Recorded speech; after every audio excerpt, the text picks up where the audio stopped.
Starter hit the lever. They're dispatched from the 1400-meter marker.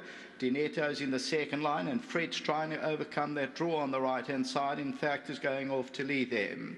So Fred is the leader. Philanthropo is right there. That's at the rail. Between horses, Elusive Force now goes out. On the inside is Aldriki, and then comes Eagle's Vision. The outside of that one is Crusade Star. DINETTO's near the rail, just behind Aldriki as they slow it down. Apache Mountain is quite strong, and then comes Timber, and Elegantly Sexy's the trailer, and that's racing about 8 or 9 lengths off the leader. So Fred is controlling the pace, leads it. Back in second is the filly Elusive Force. Third is Philanthropo. On the outside, Washington Post. Further back in the run, Aldriki. Then comes Eagle's Vision and Crusade Star. Let's see how Fred corners as they turn into the home stretch. Fred once again just wants to drift out slightly, and Anton looks over his shoulder. Down the inside, Eagle's Vision. Philanthropo still there. Elusive Force, but Fred has gone right out again. DINETTO's on the inside. Timber's running on. Still Fred the leader. Elusive Force. DINETTO and Timber running on down the inside. Fred still leads it. Down the inside, Timber, and DINETTO's also putting in a claim. It's Fred, Elusive Force, DINETTO on the inside, Timber. They get to the line. DINETTO won it. Second will go to Timber. Third, Elusive Force, and Fred ran fourth.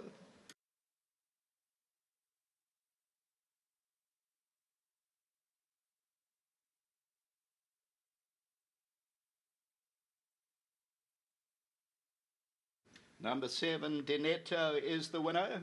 As you heard, opened up the 6 and 7 to 1. It ends up at 350 and will win a close decision. But DINETTO is home. The gelding by What a Winter is obviously still green. He's a big baby, but he's still learning the trade. He used up quite a bit of energy, and last time out I called the race. I remember Keegan putting his hand on its head because the bridle at the top here to try and sort it out, it went over its ear. Timber, a great run back in that second position, and towards the outside there's Elusive Force who had to come around Fred, and once again Fred cornered and comes to the outside of the track. The tote favourite was number 9, Fred, but DINETTO will win it. The What a Winter, Mark Dixon, Brian Bernard, Piedmont Stud, and they end up winning race number 2. Until the running of the third race, with your test your knowledge when they go down to the start. Back to the studio.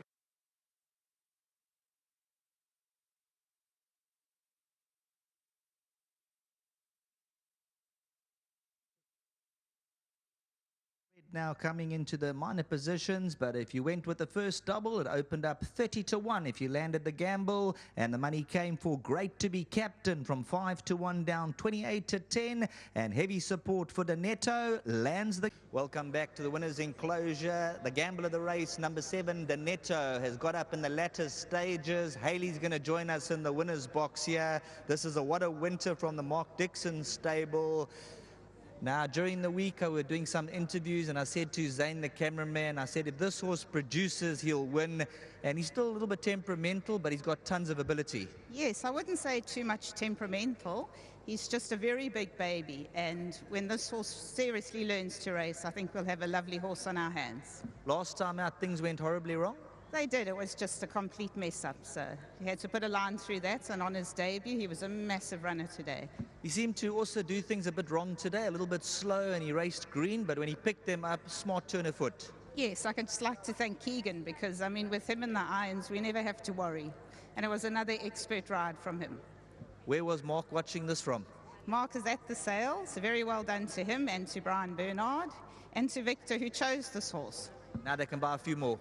Let's hope so. Well done. Thank you very much.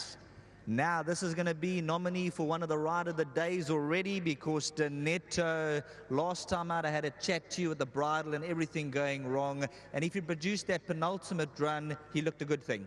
Yeah, 100%. You know, I must say a big thank you to Mr. Dixon and Haley. We've done they did their work back home. They took him back to the pens.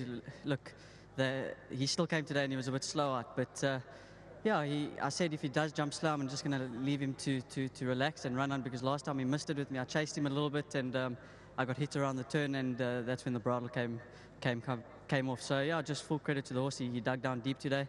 He's a hell of a nice horse who's still got a lot of improving to do. Well done on this one. The rest of your rides, anything that you fancy or more place chances? Look, I think I've got more place chance than anything. I think my next best is probably the filly for Mr. Roberts in that mile. She's a very nice filly and she's working well. It is against the boys, but yeah, we're going in there quietly confident with her running a good race. Thanks for that. Thank you very much. Big thank you to Haley. I was saying to her, Mr. Dixon must stay at the stables more often because we have winners without him. So, no, it's just a joke. But anyways, just big thank you to Mr. Dixon. And yeah, to Uncle Brian and his family, big supporters of mine for a long time. Just really appreciate the support. Well done. Thank you. And then we get the winning groom. Precious is going to hand over Mongezi Ngoti. Mongezi Ngoti, courtesy of Hollywoodbets and Gold Circle, the 1,000 Rand token. Great to be captain opening, and DINETTO coming through for the first double of the afternoon, and the winner's money coming for DINETTO in the latter stages.